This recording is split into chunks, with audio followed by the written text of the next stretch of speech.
So, we're back with Don't Hang Up by Benjamin Stevenson. Yeah, I guess you're right. Because one of us has to know anyway.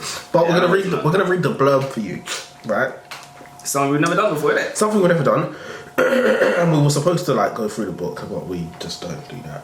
Yeah. We need to get a grip. We need to get a grip. We do need to get a grip. And we need to move on recording this. It's fine, nobody's watching. No one's watching. No one's watching for now, yeah. Teams and stages. Yeah, it's fine. Because then we wouldn't. Don't. But in Don't Hang Up, Adam Turner is a radio host assigned to the overnight shift after a career-limiting move several years ago. One night, an anonymous caller breaks into the monotony. Yeah, monotony. And phones in with a threat. If Adam hangs up on the phone, the caller will murder a kidnapped woman live on air. So yeah. I definitely thought. I thought we look super light. Yeah, super light. I like it. No, but, upgrade. I definitely messed this up. I definitely thought. From I read the blurb, I definitely thought there is huge potential for this, just from the blurb, just from the setup of the story. Yeah, no, huge potential for that story. 100%. It's original as well. Yeah, all the original. It is a short story though. It is a short story though, so this is going to be a quick one for once. It was a quick one, literally. Do you want to go first? Yeah, I'll go first. Fun enough, we'll start from chapter 2. So there was a character called Clint, who is one of the regular callers into Adam's radio show. One of the regular callers. And he was waffling about how chicken products actually taste like chicken. And where does the flavour of chicken products come from? Roast chicken flavoured crisps taste nothing like chicken. Yeah. Basically what he was talking about. And I was like, Clint is onto something when he talks about chicken products and tasting like chicken, even though he blundered onto it. And it's proof that we live in a simulation. Pizzas are round, they come in square boxes and we cut them into triangles. Nobody knows why, we just do it. And if you see someone doing anything else, you will look at them like, ugh, what are you doing? Now, do you remember you used to fold your pizzas over? Yeah. My dad used to be like, ugh, what are you doing? Strawberry products don't taste like strawberry, chicken doesn't taste like chicken, and nobody knows why. Maybe by the time the machines won the war and plugged us all into the matrix, all the chickens had died out, so they didn't know what chicken tastes like. I don't know why that was in the book though. Yeah, that's what I'm saying. But that's the thing. There was so many things that was just randomly in the book. But Clint, where did they? Anyways. Skipping ahead. Yeah, literally. The idea of the cuff button sounds way too authentic for the author to have just made that up, right? I've worked in and around radio stations, but I've never heard of a cuff button. But it sounds too real to be fake. It is real. It is real. I need one. I need one. I need one. Real. Yeah, it's real, and I don't think it's called a cuff button. But people in sound studio need to talk sometimes, and they don't want to blunder things on air. I assume they just turn the thing down. I don't know. I haven't thought about it. But cough button, it just sounds like such an authentic. It does sound like an authentic idea. Yeah. The way Adam talks about his job, speaking into the void, sitting in a booth just waiting for the clock to run down one. Nobody listens, calls, or even comes to check up on him. He's framed as super depressing. But the fact of the matter is, not only is it good, I said most people at their jobs. Most people are doing this. Cool, maybe you have someone checking up on you, or maybe you'll be talking idly to somebody, but you're not up to anything. So when I'm at my work, if there's nothing to do, I'll be writing notes from my writing or something. I'll be busying myself in some kind of way. I hope my manager's not watching this, by the way. But my colleagues are always asking me, why am I like that? Why am I always writing? Why am I always reading? Why am I always doing something? The answer is, the answer I always give is that the worst thing for me is to be standing around waiting to die, which is what the majority of people do at work. Sit in a cubicle or at a till, make somebody else rich, and wait to expire. Totally normal behaviour. But it's only looked as depressing when we think about some guy sitting alone in a radio booth or whatever. Most people are doing this. Well, it's funny because apparently, I don't know if this is real or not. It doesn't really matter. But there's a new update on Apple, and it will tell you, judging by your activity, how much exercise you do, what foods you eat, how healthy you are. It tells you when you're gonna die, basically. Yeah. So I saw on someone's it said 2060, March the 3rd or whatever. God damn. And it doesn't matter if it's real or not, because there are apps that you can go on. I mean, not even apps, but online you can go on, and it will tell you. It'll calculate when it thinks you're going to die. And you can have that counter on your desk coming down second by second, and it will wake you up to think. And when you want to sit down and watch Netflix, you think, could be doing something with my life, So Do you think you'd have that on, or do you think it's something you don't?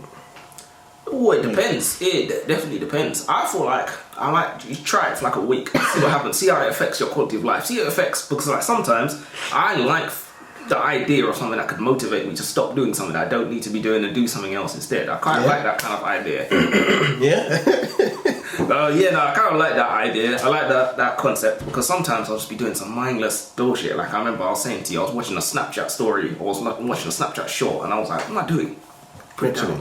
But other than that, like sometimes you might actually be busy in the middle of something important and still just looking at the clock. You're like, hurry up. What's the word? What, overthink? Not that word. I forgot the word. What, panic? No. What's that word that procrastinate? Oh, To make you procrastinate. you can spend more time watching the clock than the clock being like. What if you looked on it and you said, calculate my death, and it said today? What do you do? Well, at least it's better to know than not know, right? Is it? Well, you would probably not want to leave your house and prove it wrong. And then your ceiling would cave in. And Everyone knows. or something like that. Or a chemical toilet would jump out. But yeah, nah. You know, you get rabies from your cat biting you or something like that. Literally, the Lord works in mysterious ways. I would be able to survive. I'd fate. hollow out the fridge and I'd sit in there, switch it off. And freeze to death. But you beat fate. Yeah, the fridge would fall over on its face and you wouldn't be able to get out. Like, why is this guy in the fridge? And then the electricity would turn back on and then you freeze, yeah. But then, out and you cook you inside. But I say that's a win, because then when you wake up in a million years... Oh, what, you're from a cryogenic sleep, literally. You get the last laugh. When civilization is decimated, there's nothing left. But AI. Literally. And of course, they're coming to get you. I feel like Adam hanging up on the caller and him not delivering on his threat kind of takes the sting out of the situation. At this point, I'm not even sure if he actually has Melanie or not. He should have done something to let Adam know he's serious. It would have added tension if Adam could hear Melanie screaming on the radio or something like that. Okay, that's the funniest thing. So... don't, just explain. We don't just give no explanation. I know what you're saying, just roll with it. Cool. No, explain. Okay, so... I was going to say something else, like... Yeah, basically, that was written before she actually started screaming. So basically, you just jumped the gun. Yeah, but that's the funniest thing. These are written as we're reading as well, because he was like, what happened? He hung up, and then he just called back. He's like, don't hang up again. I was like, huh? What? Shut up. But the funny thing is, if someone called up to you like that, also called your station like that, you would think it's a prank and put the phone down as well. But that's the thing. You have to be prepared. That's why you don't make a threat that would instantly end the charade if they do that, because you should know they might put the phone down. No, because if someone was screaming in the background, you might definitely put the phone down. Well, then you got realise too serious. Bro, he's supposed to be a criminal mastermind, bro. Criminal mastermind? He was saying, he's too clever to have... nah. Do you think this is a thought? Maybe in the future we should read each other's notes. Yes, we should. It's an idea. And then be like, delete this. But yeah, to be fair, they're written as we read them, innit? They're written as we read them, so it's like, if something doesn't happen yet... Nah, because I'll take it. Do you know how much shit I would have taken out? I just leave the last one in. So what shit you would have took it out? That's it, took it. You wish you could have took that one out. Oh gosh, got it. I put... Hold on, I'll skip that again. There was a point where he said a voice sounded out deep with bass and whiskey. I'm not sure how I feel about that line. I was really just thinking, bass and whiskey. That's what I was thinking, well, why whiskey? You could have chosen so many. You could have, like, is it because of how the voice sounds rough? Is it that why he meant bass and whiskey? Did he mean something else? At least he didn't say something like his voice sounded as rough as Hagrid from Harry Potter. Okay. So you know where I'm getting at, yeah? Okay. Yeah, you know not for me. He's not getting that from me. You know where I'm going with that one, though, right? Huh? You know where I'm going with that one, right? Where you're going is where you're going. You know where I got that. Where you're going is where you're going. So you know. I thought if it's because the voice sounds rough, then clearly this person's never tried Ray and Nephew. That would have been a way better idea, because Ray and Nephew is the roughest thing I've ever tasted. But yeah, bass and whiskey. I just wasn't sure how I felt about that line. Okay. Maybe there's something obvious that I'm missing, but why didn't Adam just call the police? Because he was on the phone. Yeah, but that's what I'm saying. No, because he's on the radio. He's on the phone. Bro, listen. He could have listened. Text the police. No. I'm talking about, listen, call the police, what's it called? And in fact, there's some codes or whatever you can use to the police. But in case you can't. he did think it was a prank at this point, to be honest. He still did think it was a bit of a prank. Oh yeah, and he was He like, thought it was Wriggles. Wriggles, and he said Riggins. Wriggles. He thought it was Wriggles, you know. He wasn't really playing along, but he was kind of playing along. And then by that time, the police turned up, and he couldn't really, I don't know. Yeah, the police pulled up to his gaff as well. Not even they pulled up and they was like trying to arrest him, and he literally. There was a good tension bit when he had to run downstairs and open. Yeah, no, 100%. I legit 100%. I said you have balls of granite to attend that. Yeah, because like 100%.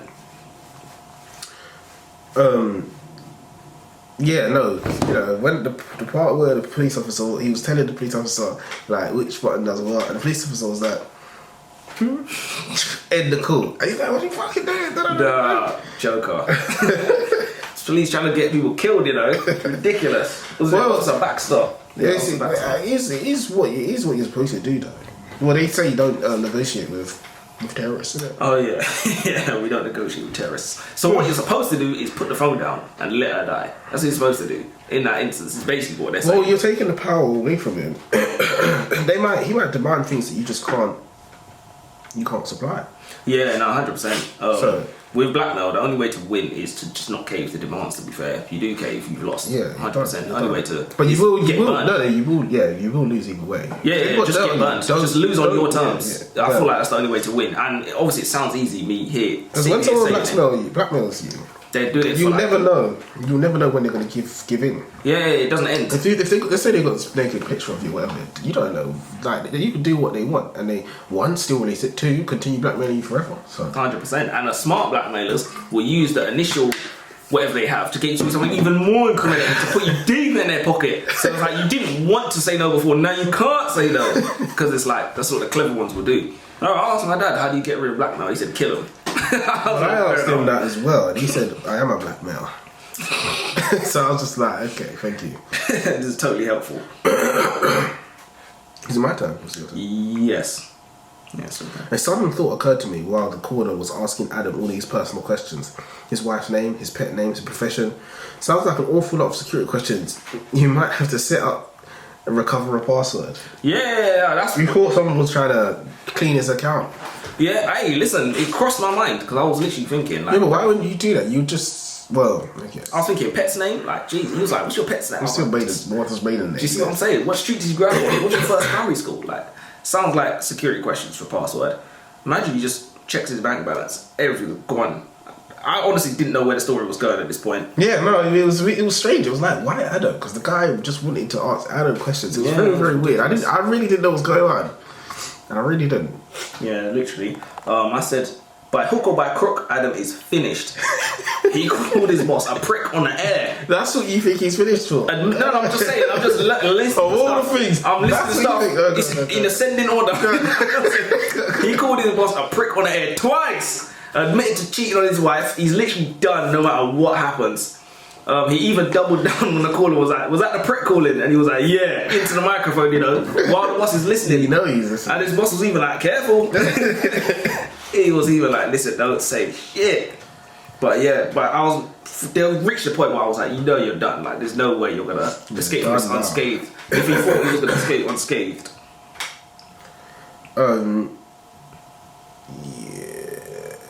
Yeah, it takes serious balls for Adam to run to let the police officer in. He could have just come back and heard screaming or gunshots on the radio or whatever. But yeah, I don't think we just mentioned that. Yeah, we did mention that. But imagine he literally ran away back. He just hit. Yeah. Well, look, that could, as I said, that could never happen to me. Because I'd pick up the phone and he'd be like, if you don't hang up, Melanie dies. I'd go, see you later. I ain't got time for that. Staying on the phone to be talking about and confessing. I literally said she's the only person. Never admit, double down. Literally. I said she's the only person that can actually prove that he was unfaithful to his wife. So literally, I see this as all loose ends tied up. Literally. Did it for me. Result. Literally. I put, we always love a suspenseful story of a villain holding our hero to some kind of ransom or hostage situation, and then, through a combination of guile and patience, our heroes slowly start to take control of the situation from behind the scenes. I always love that. Anyways, as Adam said, the caller is no longer keeping me on the line I'm keeping the caller on the line. That's when I was like, okay, so he started to set pace. Bad. Yeah, I said, having said that, the book has left a bit of suspense on the table because all Melanie is to us at this point is some screams on the end of the phone. I think the caller should have put Melanie on the phone at some point, let her hear her voice, maybe have her having a conversation with Adam, yada yada, so they could, their like relationship could be built up a little bit. So then we would actually care about her as much as we care about Adam, or if we do at all. Yeah, but you know what? We started to care about Melanie because he was having an affair with her. Yeah, that's what I'm saying. But that is a good note. It's a good observation because it would have been well within her power to do that as well. Yeah, 100%. And it's interesting why she didn't do that. Maybe she kept it in the bag. If it was necessary, it was necessary. But she didn't think it was necessary. It was going the way. Yeah, knowing where it went, it would have been better if she had done that. To be fair, definitely. We would have. I mean, I didn't suspect it anyway, but we would have suspected it even less. Yeah, 100%. They definitely should have done that, and we would have feared for her well-being. Yeah, double, triple. Clint's screwed. Doesn't have his phone. Doesn't have a radio. And there's a psycho head in his truck waiting to kill him. Literally. It was incredible suspense from the author. I have to give credit for. But yeah, I actually thought that maybe somehow, someone's gonna save him. He's walking back to the truck. Even when Clint was going with the baseball bat. Yeah. I was thinking maybe conk him or something. Yeah, maybe like Adam was trying to keep him on the phone, sort of thing, and the guy the killer. We never had a name for him, but the killer was like, "Oh yeah," and Clint's fine, by the way. That's what I was like, that's Clint. Yeah, love for you, little buddy. He's fucking love for you. Yeah, 100%. But I was thinking the whole way through. I was thinking perhaps I maybe would have gone down that route if I had just read this book blind. But because you was like, it's so good, like you want to talk to me about it. I was like, no, he's dead. He's got to die. He's literally. Oh, so you knew because I was just thinking, how's he gonna get out of this? I was like, he can't hear anything. He's just gonna get into the thing. He's gonna turn the engine on. Even if, remember I was trying to shout to make him hear from the killer's phone. I was like, the engine's going to stop him from hearing any of that. He's going to literally, la la la la la. It's just going to be cutting through. Yeah. And it makes us think, Melanie's definitely not getting out now. Literally. He just killed Clinton for no reason. He could have just let Clinton go about his business. He was literally like, time for me to have some fun. Yeah, it's ridiculous. But Adam's an idiot. That is the most bozo moment I've genuinely ever seen. He spilled the coffee cup on the console and literally locked off everything. And this must have been like the fourth time he's hung up on the guy. The guy's gonna start getting pissed off. He literally says, "Are you taking me seriously? Are you actually taking me seriously?" And Adam was like, "I don't even know if he's gonna call back at all." And if he does call back, he's gonna call back once, twice. We're not gonna get to 3 times. When I first read it, I said I don't even know if it could be considered good writing because the writer gave us suspense very, very well. Hurt Melanie, killed Clint, suspension, all built up. And literally, I said the writer lubed us up, and just as we were ready for the good stuff, the writer kept lubing. It was annoying. I was literally like, I'm ready to find out what Adam did that was so bad. So you don't think it's good writing? No, at first I was just annoyed. I was frustrated because I was literally just like, he was like, "You want truth? Here's truth. A box of coffee everywhere." I said, "Oh, you joker! So the writer left you high and dry. Yeah, it was ridiculous. Gave me blue balls. I was like, "You're actually ridiculous. The worst thing ever." And then there was a whole subplot where they had to run to the other radio station. He had to fire it up. Remember, he saw the orange light blinking. The police was like, "Stay there," and he was like, "Yeah, that's ridiculous." It was ridiculous. Come on, man, that's good writing. But the thing is, having read the whole book, I understand why it was necessary to have that in there. But like I said, these are written. Oh, it was the walls in the. Yeah, that's why. That's why they had to do that. But I understand why they did it in retrospect. But when I was reading it, I was like, Jesus Christ, because I thought it was going to go in a totally different direction. Totally different direction? How? Obviously, I thought the killer was going to have Melanie was going to get deaded or whatever. You thought Melanie has to die in the end?